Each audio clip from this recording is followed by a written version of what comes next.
All right, guys, welcome to an edition of Interstitial Cystitis Chronicles 2.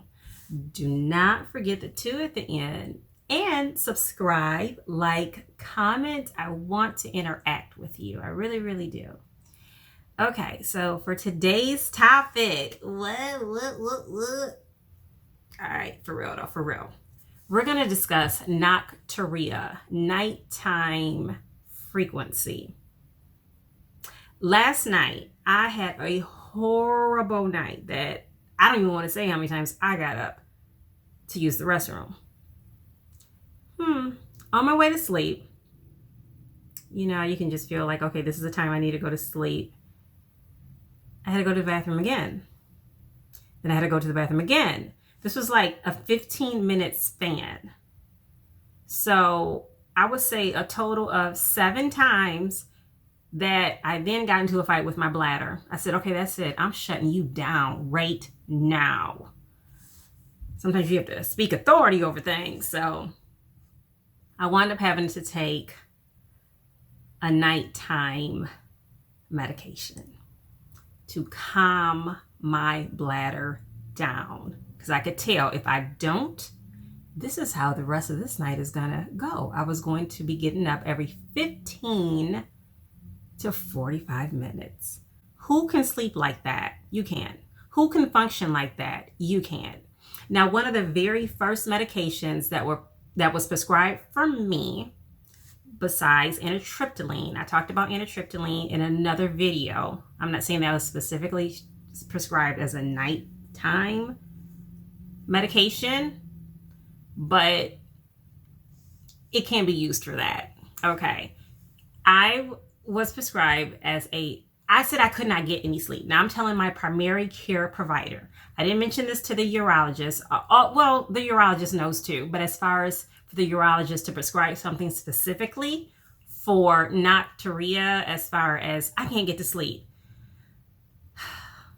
they necessarily couldn't in that context. That's why you have to be very careful too with how you word things when you go to your doctors.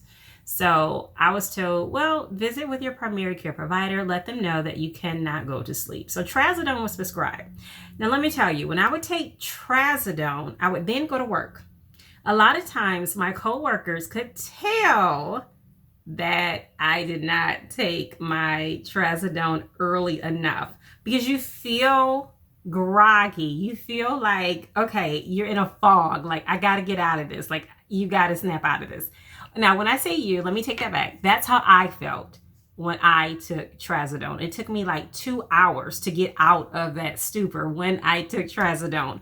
But the great thing that I did notice when I took Trazodone, that my daytime, because I have daytime frequency too, my daytime frequency had lessened. So instead of me going to the bathroom like every hour, give or take, every hour and a half or so, I was able to stretch it out for at least 3 hours when I was taking Trazodone. I was like, wow, this is calming something in my body to not have to use the bathroom as much. I didn't want to stay on Trazodone because it seemed like my body just could not adjust to that for me. So if that's something that's working for you, that is great. But I needed to try something else for me, and that's what I did do, because with IC, interstitial cystitis, I'm noticing a lot of times that this is trial and error to decide what does work for you. Now, sometimes I do switch it up, and I might take something like NyQuil, the Z, something over the counter, basically. I've taken Benadryl over the counter to shut down my bladder as well, because nighttime frequency is not a joke when you have, also known as nocturia. So I just wanted to talk about that today. Again, subscribe, again, like, again, comment, let me know something. Let's interact. And thank you for tuning in to another edition of Interstitial Cystitis Chronicles 2. And I'm out. Till next time, guys. All right.